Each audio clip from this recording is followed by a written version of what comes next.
Primeiro-Ministro Tauro Matanrua, com a delegação Fila-Rica Sme Timor-Leste, foi em visita na nação Austrália, onde remete em relação bilateral no parceiro de desenvolvimento. O jornalista Sira sexta-feira semana e aeroporto internacional Nicolau Lobato Dili, primeiro-ministro Tauro Matanrua, foi em fila husi visita a nação Austrália, husi lorong nen to lorong sia fulan fevereiro tinang ne. Primeiro-ministro Tauro Matanrua Kateteng, durante a visita, ratou agradecimento ao governo Austrália, também ajuda ao povo Timor-Leste. Nebe retan dificuldade durante retan desastres naturais e a tina rehurua no recém ida, no ajuda povo Timor-Leste e a situação pandemia Covid-19 recensia. Li husi apoio equipamento Covid-19 recensia e a tina rehurua no assunto boa que a me trata. Ida aproveita o governo do povo Timor-Leste, agradece a parceria, me pedir a Costa Austrália de livre a momentos que no país tem dificuldades boas. Por exemplo, desastres naturais que tem na rota de Malo 2020 e 2021, né?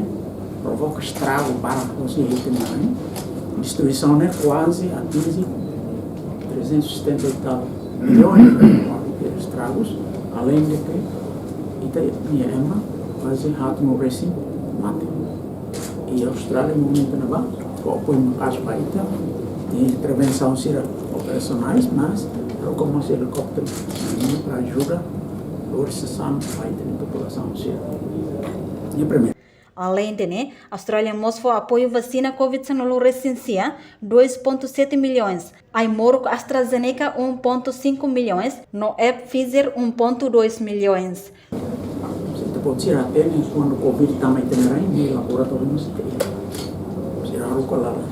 Ajuda lá e setar laboratório e equipa Sira, serviço hoje tem profissionais Sira, prepara tem prontidão para se enfrentar o desafio.